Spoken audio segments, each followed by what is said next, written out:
Então, dando continuidade, né, muita coisa já foi falada, então eu vou passar.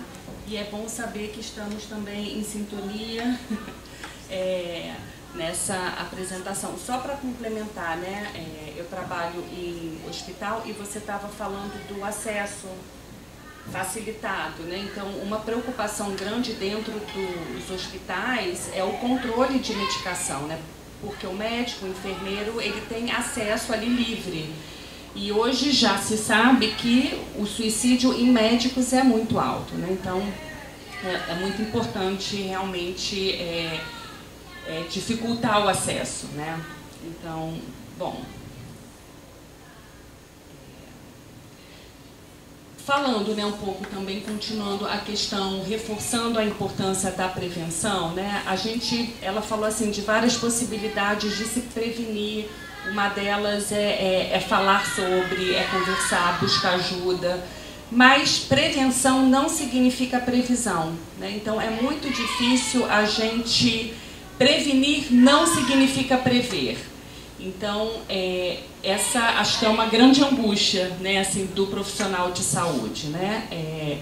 Eu atendo, né, estou aqui me lembrando, né, atendo uma médica psiquiatra que perdeu há pouco tempo um amigo médico por suicídio, e ela estava falando dessa impotência e dessa dificuldade, assim, onde foi que eu errei? Eu não percebi, né, o que aconteceu, né?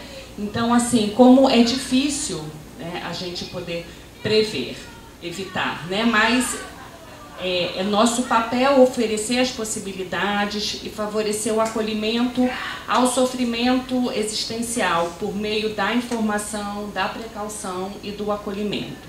Então, eu sempre digo que eu acho que também vai muito a forma, né, que eu manejo, né, o comportamento suicida, da forma que eu também atendo, tem a ver com aquilo que eu acredito, né, em termos de abordagem teórica. Eu sou gestalt terapeuta, então eu trabalho muito com as potencialidades, né? E eu acredito, assim, existencialmente, se a vida tem jeito, né? Então esse é o meu lema. Muitas vezes quando eu recebo paciente, e lembrando aqui, né, que ela estava falando, né, de algumas dificuldades financeiras, a gente passou há uns 2 anos atrás aquele momento de grande crise e eu atendi várias pessoas que tentaram o suicídio naquele momento por perdas financeiras. Óbvio que esse foi o fator precipitante, né? Mas isso aconteceu. E uma coisa que era muito importante era o acolhimento e a possibilidade da pessoa poder se reconectar aquele fio terra, né? Eu sempre digo, você chegou até aqui, então o que te ajudou a chegar até aqui? O que você trouxe na sua bagagem que ajudou que você percorresse esse caminho tão difícil e tão sofrido, mas você ainda está aqui, né? Então, existe ainda um fiozinho terra que te conecta, né? Então, eu vou olhar para esse fiozinho terra que conecta o paciente. Então, eu acredito na prevenção como um resgate das potencialidades existenciais e de restabelecimento dessas conexões que foram perdidas.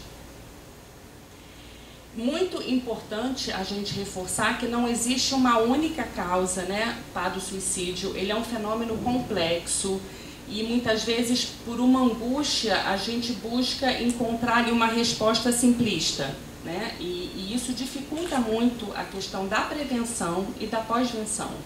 É muito importante a gente entender que ele é um fenômeno multifacetado, que é um evento que ocorre como uma culminância de uma série de fatores que vão se acumulando na biografia do indivíduo e que tem a ver com história familiar, com personalidade, com fatores ambientais. Então, a gente entender essa complexidade. Um outro aspecto importante é também trabalhar na prevenção, na desmistificação da doença mental, e porque isso interfere muito na busca por ajuda. Como eu estava falando, né, eu trabalho em hospital e a gente tem um índice muito grande de sofrimento psíquico entre os profissionais de saúde. o índice de burnout, que é uma síndrome do esgotamento profissional, ela é muito presente. Semana passada mesmo eu dei uma palestra no hospital sobre prevenção do suicídio e sobre o sofrimento psíquico da equipe. E os dados são alarmantes, mas existe ainda muita resistência, né? Então, não, peraí, eu ainda dou conta, eu não sou louco, eu não estou rasgando dinheiro, né, o que as pessoas falam. Então, a gente precisa desmistificar isso, né, que isso facilita a busca por ajuda profissional. O suicídio, ele é considerado o pior tipo de perda porque ele não representa apenas o ápice de um sofrimento insuportável para o suicida, mas também significa uma dor perpétua e um questionamento torturante e sem fim para os que ficam, que são os sobreviventes, como a Fátima falou. Então, o que significa ser um sobrevivente? É uma pessoa que vivencia um alto nível de alteração, auto-percebida em termos psicológicos, físicos e ou sociais, por um período de tempo considerável após ter sido exposto ao suicídio de outra pessoa. Então, reforçando os dados anteriores, para cada pessoa, né, o suicídio ele afeta pelo menos 6 pessoas, né, em torno do suicida. Então, pensa nesse sofrimento, né, em todas as pessoas que são sobreviventes e que, como a Fátima falou, tem um risco grande aumentado, né, para tentar o suicídio. Isso aqui ela já falou, né, sobre o comportamento suicida que envolve o contínuo, sobre algumas diferenças entre as pessoas que tentam e, de fato, aqueles que morrem por suicídio. E reforçando esse estado psíquico de quem está prestes a cometer um suicídio, que é uma dor emocional intolerável, uma turbulência emocional interminável e um desespero irremediável sem possibilidade de saída. Então, a pessoa ela fica presa numa rigidez, ela vê o suicídio como a única saída, a única possibilidade para ela se livrar daquele sofrimento. Com a presença da desesperança, ela não vislumbra, ela não prospecta mais nada, e tem muito a ambivalência. É muito difícil quando a gente faz avaliação de risco, né, de pacientes, porque existe uma ambivalência muito grande. Tem um desejo de morrer, mas também tem um desejo de viver muitas vezes, né? Então, e é aí que essa médica, que é minha paciente, fala, mas ele tinha, esse médico, né, ele mostrava, ele falava coisas, ele estava me pedindo coisas para dar há um mês. Então, assim, como que a gente ia imaginar, né, que isso pudesse acontecer com ele, né? Os fatores de risco já foram falados, né? Então, na prevenção é muito importante a gente considerar, além dos fatores de risco, que são os fatores predisponentes, né? Tudo aquilo que predispõe, como a professora Fátima já falou, mas também os fatores precipitantes. E prestar atenção também a alguns sinais de alerta, né? Porque a pessoa, quando a gente olha, né, consegue fazer uma retrospectiva, a gente consegue perceber que aquela pessoa, de alguma forma, já estava emitindo alguns sinais de alerta, mas que é muito difícil quem está ali naquela situação perceber, né, e entender que aquilo já pode ser um sinal de alerta, né? Então, é importante considerar os fatores de risco, os fatores precipitantes e esses sinais de alerta quando a gente fala de prevenção. Mas uma coisa muito importante, que eu acho que é aí que entra a importância do apoio psicológico, né, psicoterapêutico, é nos fatores de proteção. É onde a gente vai olhar, é onde a gente vai focar, né? Então, como eu falei lá no início, né, daquele fio terra que ainda está conectando o indivíduo. Eu me lembro, assim, de uma paciente que foi levada pelos pais à força. Ela tinha 23 anos, veio de pijama, porque, né, já estava muito deprimida, não tomava banho, não saía do quarto, enfim, e foi levada à força para a terapia e foi de pijama, como ela tinha acordado, toda descabelada, e aí, né, entrou junto com os pais que começaram a falar, e ela ali no meio deles, e um falava uma coisa, o outro falava outro, e aí de repente eu começo a perceber que ela estava me olhando, né? Inicialmente ela não olhava para nada, olhava para o chão, não falava nada, não reagia, e de repente eu começo a perceber que ela começa a olhar o consultório, olhar um quadro, aí me olha, aí abaixa a cabeça, e aí naquele momento eu pensei, bom, está tentando conexão, né? Está me olhando, né? Eu fui observando, de vez em quando tentava dar a palavra para ela não dizia nada, né? E, enfim, em algum momento ela sustentou por mais tempo esse olhar, né? Então foi a partir desse olhar que a gente começou a se vincular. E aí eu parei e fiquei olhando para ela, depois eu pedi que os pais saíssem um pouquinho e fiquei naquele momento, né, tentando vincular, estabelecer essa relação de confiança. Então, e foi por aí, e ela ficou, né, e saiu desse quadro, enfim, com acompanhamento psiquiátrico também. Foi um longo processo, mas é isso, é buscar aquilo, e muitas vezes não vem pela palavra, né, como veio pelo olhar. Então, é importante a gente prestar atenção nessas sutilezas que ainda conectam, né, o paciente. Então, esses fatores de proteção são muito importantes de serem avaliados, que são, né, é o estilo de personalidade do paciente, então, autoconfiança, aquele paciente geralmente que busca ajuda quando necessário, que pede conselho diante de decisões importantes. Então, tem algumas coisas que facilitam, algumas outras coisas que a gente pode ajudar o paciente a desenvolver ali no processo.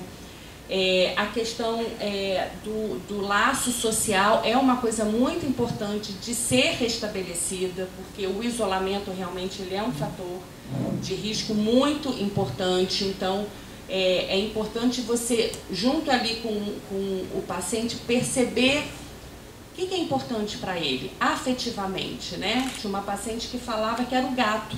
Então, o gato era uma coisa, era a pessoa que a conectava, né? E que dava carinho e afeto. Então, em momentos difíceis, em momentos de crise, principalmente de madrugada, ela se apegava ao gato, né?